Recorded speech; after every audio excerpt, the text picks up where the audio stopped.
En los últimos días de mayo de 1945, un escuadrón de pilotos en sus P-47 Thunderbolt descendió sobre un convoy militar japonés. Más arriba, varios pilotos estadounidenses albergaban dudas sobre estos novatos, que se estrenarían en la liberación de Filipinas y encima eran mexicanos. En su corpulento y rápido P-47 Thunderbolt, el teniente Reinaldo Pérez Gallardo se abalanzó sobre el convoy, volcando rondas de calibre 50 sobre los camiones japoneses, en ataque a baja altura. Entonces, cuando los vehículos estallaron en llamas, Gallardo ascendió en su casa sobre el cielo del Pacífico en una vuelta de la victoria, exponiéndose a fuego enemigo.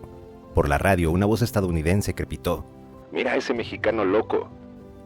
Loco o no, este nuevo grupo de combatientes, unos 30 pilotos de una fuerza de 300 del Escuadrón 201 de la Fuerza Aérea Expedicionaria Mexicana, apodado como las Águilas Aztecas, ahora estaba en la lucha para liberar al pueblo filipino. El 201 no tuvo un efecto importante en el resultado general de la Gran Guerra en el Pacífico de hace 75 años, pero al final del conflicto estos hombres fueron aclamados por su valentía y letalidad en sus máquinas, amados tanto por los filipinos como por los estadounidenses debido a su ferocidad. Y su participación con los estadounidenses ayudó a mejorar las relaciones entre México y Estados Unidos después de la guerra, argumentó Gustavo Vázquez Lozano en su libro El Escuadrón 201, la historia de los pilotos mexicanos en la Segunda Guerra Mundial. Además de Brasil, que envió tropas para pelear en Italia, México fue la única nación latinoamericana que luchó activamente contra el Eje, específicamente contra el Imperio japonés. Al principio hubo una gran simpatía por la Alemania nazi entre los intelectuales mexicanos, y Ávila Camacho era reacio a ponerse del lado de los Estados Unidos, enemigo perpetuo de los mexicanos con sus reiteradas invasiones e incursiones. Después de todo, el mismo general Douglas MacArthur había participado en la breve toma estadounidense del puerto de Veracruz en 1914. Pero el 14 de mayo de 1942, un petrolero mexicano frente a las costas de Florida fue interceptado por un submarino alemán que torpedeó el barco. Derramó 6,000 toneladas de petróleo y mató menos a 13 de los 35 tripulantes. Una semana después, los alemanes atacaron otro petrolero y mataron al menos a 7 marineros mexicanos. Fue suficiente. El 28 de mayo de 1942 se escuchó por la radio al presidente Ávila Camacho, el cual declaró la guerra a las potencias del Eje. Una vez más en su historia, nuestra patria se dispone a defender sus libertades, atacadas por ambiciones de predominio y conquista de parte de potencias. A partir de esa fecha, existe un estado de guerra entre nuestro país, Alemania, Italia y Japón. Sin embargo, en secreto, México estaba convencido de que su enemigo más mortal no estaba en el corazón de Europa, sino en el Océano Pacífico, Japón. El ejército mexicano interceptó un plan japonés para invadir Estados Unidos a través del Mar de Cortés, en la costa del Pacífico. Las tropas aterrizarían en el estado de Sonora y conducirían hacia el norte en dirección al vulnerable estado suroeste de Estados Unidos. El gobierno mexicano forzó a gran parte de la población japonesa a reubicarse en áreas designadas, y algunos incluso fueron a campos de detención. Los mexicanos se presentaron en las bases del ejército en todo el país como voluntarios para el enfrentamiento, pero Ávila Camacho ya se había adelantado. Había organizado ya al 201 y lo había enviado a Estados Unidos a entrenar, incluso antes de anunciar al escuadrón públicamente. Los hombres, todos voluntarios, venían de una muestra variada de México. El comandante coronel Antonio Cárdenas Rodríguez era un veterano de combate que ya había volado con las fuerzas aéreas del ejército de Estados Unidos en el norte de África.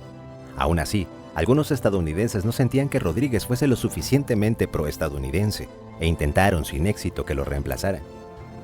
Gallardo, teniente cuando se presentó, era descendiente de una poderosa familia mexicana que se había transferido desde la caballería.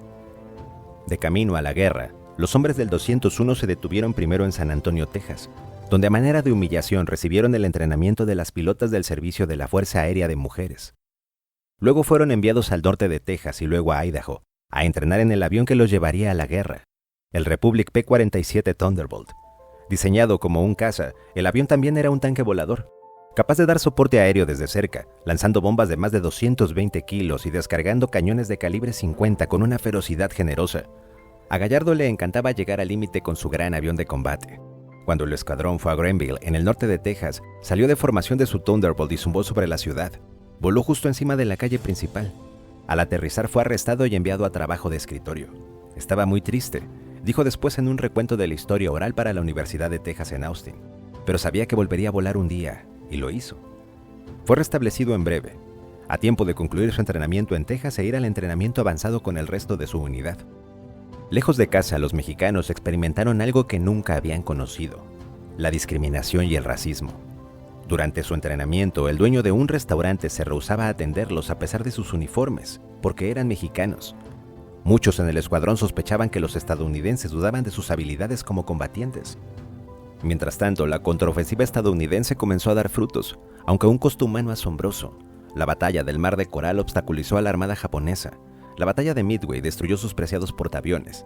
Las invasiones anfibias del ejército y la marina estadounidenses evitaron una invasión de Australia y luego retiraron lentamente el control japonés de las islas que se extienden al sureste de Filipinas.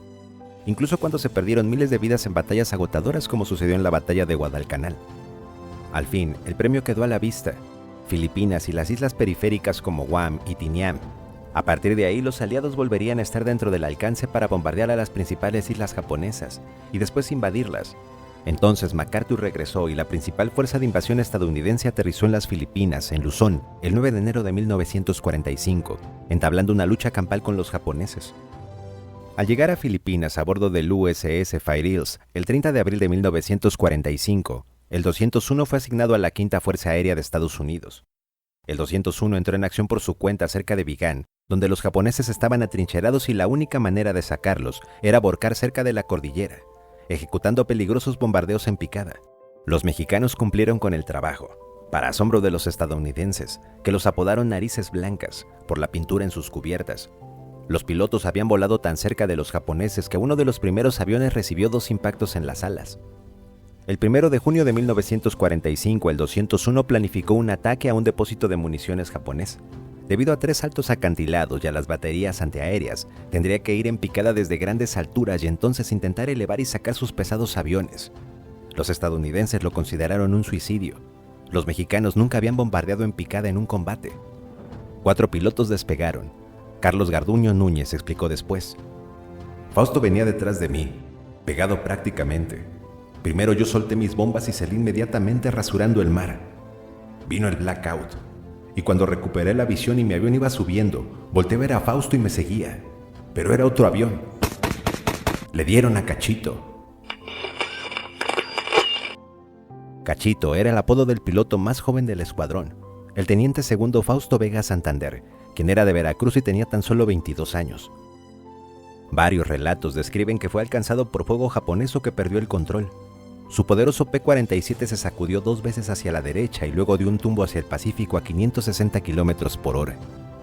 El 201 continuó el ataque de posiciones japonesas día tras día hasta junio.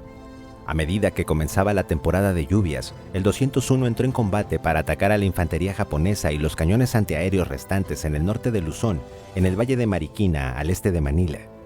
Las pérdidas del escuadrón aumentaron en julio. MacArthur ordenó a sus fuerzas que dirigieran su atención hacia el norte, al territorio japonés de Formosa, ahora Taiwán. La batalla por Filipinas había terminado a un costo de 13,000 vidas aliadas y más de 300,000 japonesas. Ahora, la batalla sería llevada directamente al enemigo. Los mexicanos restantes volaron en peligrosas misiones de 6 horas a ras de las olas, sobre nada más que el océano abierto, para atacar a los japoneses en Formosa con bombas de media tonelada.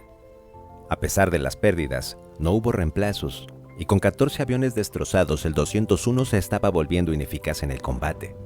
Tantos de sus pilotos fueron aviones destruidos que el 201 fue dejado en Filipinas cuando los combatientes estadounidenses se trasladaron a Okinawa. Entonces, en una noche de agosto, los hombres se reunieron en una tienda de campaña y se enteraron de que Estados Unidos había soltado bombas atómicas sobre 2 ciudades japonesas y que el enemigo finalmente estaba ofreciendo rendirse. La guerra había acabado y los hombres volvieron a casa para participar en desfiles y recibir honores.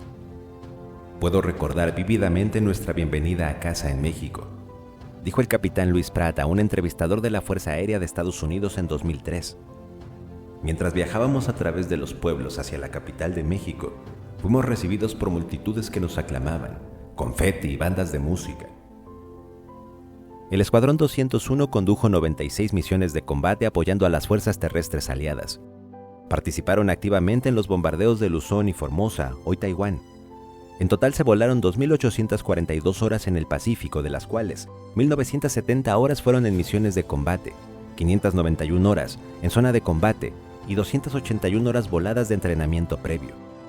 Por sus contribuciones al esfuerzo de guerra, México recibió uno de los primeros asientos rotativos en el Consejo de Seguridad de las Naciones Unidas junto con los miembros permanentes, Estados Unidos, Reino Unido, Francia, la Unión Soviética y China. Las relaciones entre Estados Unidos y México se descongelaron permanentemente. El ejército mexicano recibió ayuda financiera de Estados Unidos.